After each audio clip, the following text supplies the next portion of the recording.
In the aftermath of the Holocaust, the Jews in Palestine and the remnants of their brethren in Europe became dedicated to the cause of a Jewish state. To them, it was the only possible solution to a tragedy that could easily be repeated. A spirit had been forged in the furnace of affliction that would either establish a Jewish political entity upon the soil of Palestine or perish in the attempt. But behind these natural reactions was the hand of the God of Israel, working with his temporarily blinded people to create a righteous nation, destined to bring salvation to the world. As a people, the Jews did not understand this, although there was an undercurrent of belief that in some way their national fortunes would dramatically enhance the destiny of the world. Some Gentiles, influenced by the Jewish scriptures, found a fascination in the national restoration, which fitted in with a number of stimulating prophecies. On the whole, however, Rome and the established churches stuck to their medieval conceits that the prophecies of the final Israelish grandeur belonged to the institution of the church, and that the Jews, as the primary instrument in the divine purpose, were finished and had no part in it. This dogma, suited to their anti-Semitic stance, had undoubtedly played a part in building up resistance to 19th and 20th century Jewish aspirations for a homeland within whose borders escape from oppression might be found. But the point had now been reached at which no amount of Gentile opposition or Jewish caution could prevent the establishment of a Jewish state in Palestine. The British government and its administration, taken overall, were quite insensitive to the moral forces propelling affairs in Europe and the Middle East. No doubt they were still imbued with illusions derived from the days of the Great Empire that equated British rule with all that was just and noble, the same spirit that made ancient Rome consider that those she crushed should be thankful for the privilege. But the factor that was of equal, if not greater, consideration was Arab oil. A memorandum on Middle East oil, authored in part by British Minister Ernest Bevin, detailed the facts of oil logistics and the need, from the point of view of British security, to maintain friendly relations with the oil-rich Arabs. To be seen favoring a Jewish national state, even by partitioning off a part of Palestine for the purpose, was considered fatal to this cause, since the Arabs were totally opposed to anything but Arab rule throughout the land. Bevin proposed a binational unitary state, with British patronage to maintain law and order, which would have been a political deformity that, if it was not aborted, would have expired in its infancy. Others in the cabinet, notably Arthur Creech Jones, foresaw the impossibility of the proposal and argued for partition. Placating the unreliable Arabs now could not guarantee their support in the long term in any case. When all was said, Britain was stuck on the horns of a dilemma of her own making, that is, the incompatibility of Jewish needs and Arab appeasement. If justice and humanity had been allowed to rule, the direction to have followed would have been clear. Give back to the Jews their homeland, which the British Army had seized from the Turks with Jewish help, while humanely assisting both Jews and Arabs in resettlement. But justice and humanity are not, of course, the motivating principle of governments. The only course, though a cowardly one, was to put the responsibility for the decision in someone else's lap, so that Britain could not be accused of partiality towards Jews or Arabs. In February 1947, Britain handed the problem to the United Nations. The Jews in Palestine were acutely aware of the European tragedy and of the unwillingness of Britain and the Allies to redress the greatest genocidal crime in history. 9 months after World War II had ended, tens of thousands of Jewish refugees still languished in detention camps, surrounded by barbed wire in the Europe that had rejected them. Immigration to Palestine was taking place at a trickle, with constant pressure on the authorities being produced by refugee boats, which brought their pitiful cargo of Holocaust survivors to the shores of the country for which they longed. Large numbers were turned away to be re-interned in prison camps on Cyprus. For these people, the end of the war had brought only limited change. In the circumstances, it was not remarkable that a spirit of revolt against the British administration welled up. Without their independent state, Jews would continue to live a life of being barely tolerated in all lands, subjected to the condescension of governments, the contempt of the crowds, and denied an opinion that would be regarded as legitimate in the international forum. The Jews felt betrayed by the British. For all the quibbling over the verbal niceties of the Balfour Declaration, To the Jews, a national home was a home, not a boarding house of limited capacity under British or Arab management. They knew, and the world knew, that the morality of the Jews' case for ownership exceeded any other. That case did not rest only upon the legality of prior occupation, but upon the desperate needs of hundreds of thousands of outcasts. In these circumstances, the still enforced White Paper of 1939 amounted to a declaration of war. The British troops in Palestine could no longer be regarded as helpers towards statehood, but as foreign forces of occupation, dictating not only the course of their lives, but also, indirectly yet nevertheless quite literally, the fate of family members still languishing in Europe. People brought up as citizens of Britain, or the Commonwealth countries, will probably find such a view of Allied troops strange or even repugnant, but a consideration of the facts cannot rightly lead to any other conclusion. Ironically, the alleged foundation of British morality in the sworn guide of the monarch, the Bible, contains the unequivocal covenant whereby the land from the Euphrates to the middle of the Sinai desert was given to Abraham and his seed. In the same day, the Lord made a covenant with Abraham, saying, "Unto thy seed have I given this land, from the river of Egypt unto the great river, the river Euphrates." It also foretold their return in the latter days. After many days, thou shalt be visited. In the latter years, thou shalt come into the land that is brought back from the sword, and is gathered out of many people, against the mountains of Israel, which have been always waste. But it is brought forth out of the nations, and they shall dwell safely, all of them. Based on the word of God, the British government was bound to lose. The Jews of Palestine had been compelled to organize themselves for self-defense after World War I. The Haganah, the Jewish agency's paramilitary force, had come into existence in 1920 with the consent of the Mandatory Administration, and went into action to protect Jewish lives and property from Arab attacks. The White Paper of 1939 brought a fundamental change and restricted them. The Haganah went underground to conduct a campaign of opposition to British domination.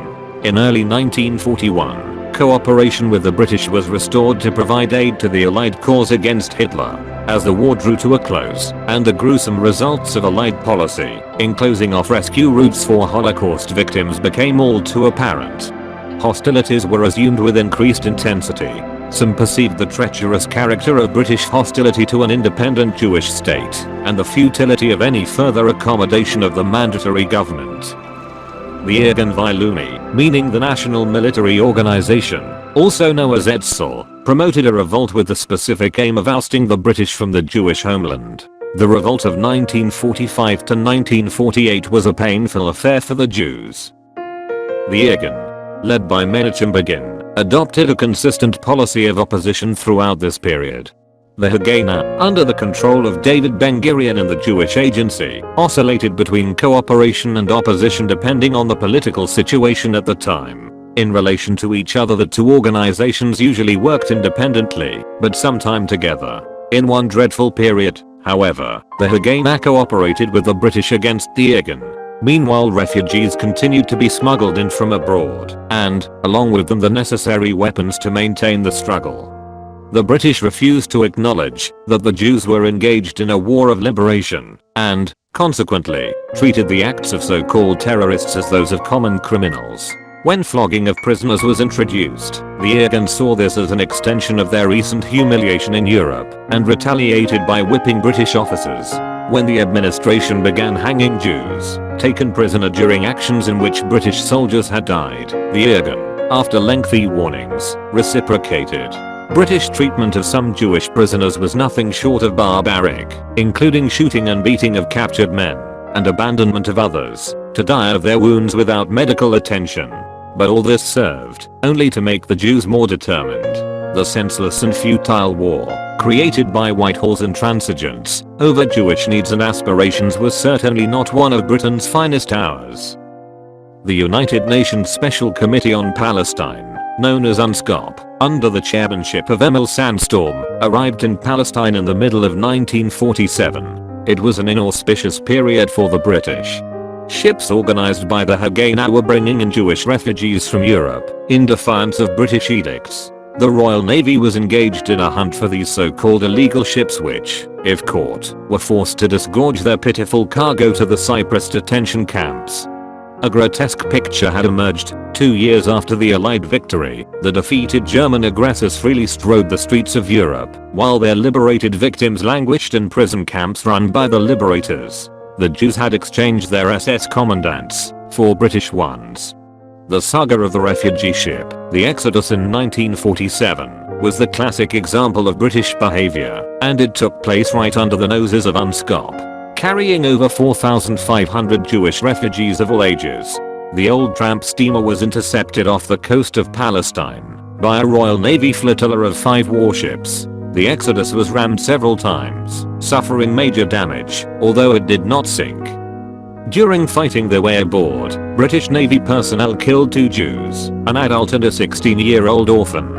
In Haifa Harbor, hundreds of British soldiers bearing clubs and firearms forced the refugees to board 3 prison ships, where they were locked in cages. In the most primitive conditions, and with some completely exposed to the weather, the refugees, at the British government's insistence, were transferred, not to Cyprus, but back to Europe.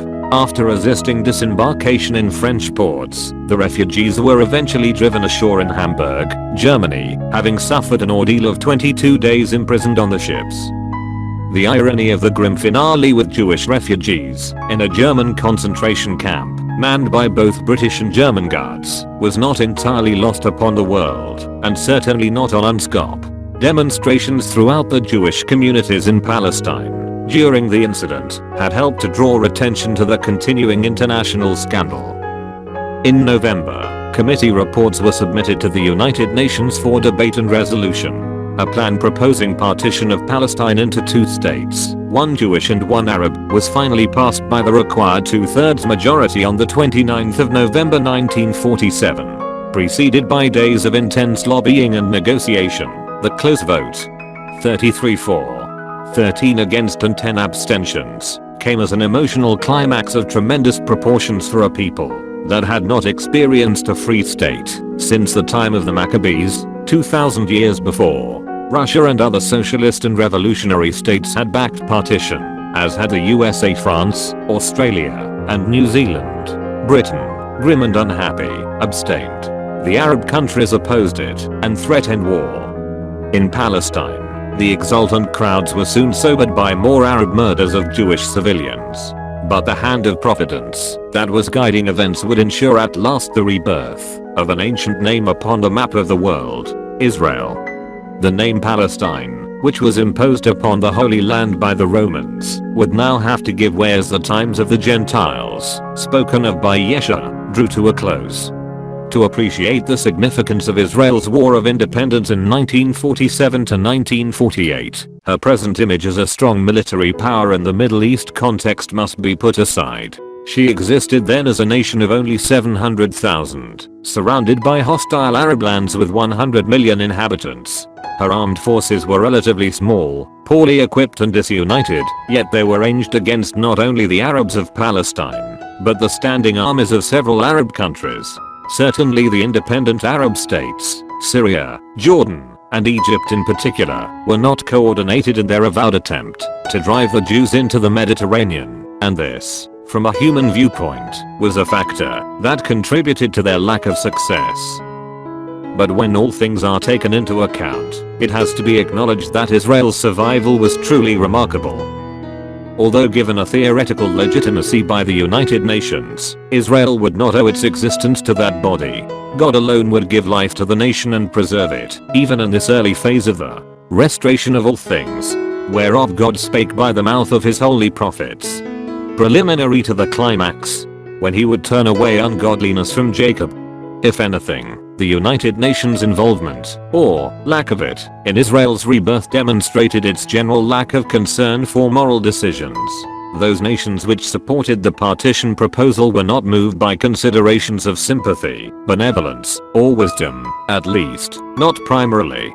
Most supported it because it made good political sense, either for internal politics, as in the case of the USA, or for external influence, as in the case of the USSR, or because it made no difference, so that foreign policy could afford the luxury of patronizing a just cause. In this they were not different from chivalrous Britain at the time of the Balfour Declaration, who now, ironically, as the declaration at last bore fruit, was cast in the role of the international bully. Subsequent events illustrated the character of international support. The Jews were left to defend themselves against the Arab aggressors as best they could, and in the long term Russia would prefer the Arab connection and adopt anti-Israelism in line with her traditional anti-Semitism. It was fitting that the United Nations should, early in its career, be put to the test in the matter of the Jews, history's cause célèbre. Its equivocal stance, which concurred in the establishment of the Jewish state, but stopped short of guaranteeing its survival, thereby plunging Palestine into a bloodbath, was an indication of things to come. Today, 75 years and many wars and unresolved disputes later, the United Nations presides over the results of its impotence, a world of discord and dissension, with a global nuclear holocaust an ever-increasing probability. The professed ideal of the organization has been encapsulated in the words of the prophet Isaiah, engraved on the wall of the plaza adjacent to the UN building in New York. They shall beat their swords into plowshares, and their spears into pruning hooks. Nation shall not lift up sword against nation, neither shall they learn war anymore. But the old adage, a text without its context is a pretext, is directly applicable here. Isaiah furnishes in the words, immediately preceding those the UN has borrowed, the essential element without which the noble ideal will never be realized. And many peoples shall go and say, Come ye, and let us go up to the mountain of the Lord, to the house of the God of Jacob, and he will teach us of his ways, and we will walk in his paths. For out of Zion shall go forth the law, and the word of the Lord from Jerusalem. And he shall judge between the nations, and shall reprove many peoples, and they shall beat their swords into plowshares, and their spears into pruning hooks. Nation shall not lift up sword against nation, neither shall they learn war anymore. Thus peace and harmony for the international community will originate in Zion, not the UN, and will be effected after the God of Israel has executed judgments and reproof upon the nations, when understanding and obedience will result from the dissemination of his laws. Until righteousness prevails, world peace is an illusion, no matter how genuine the efforts, or how noble the ideals. Thank you for watching. Subscribe to get notifications of new videos. Like, share and comment below.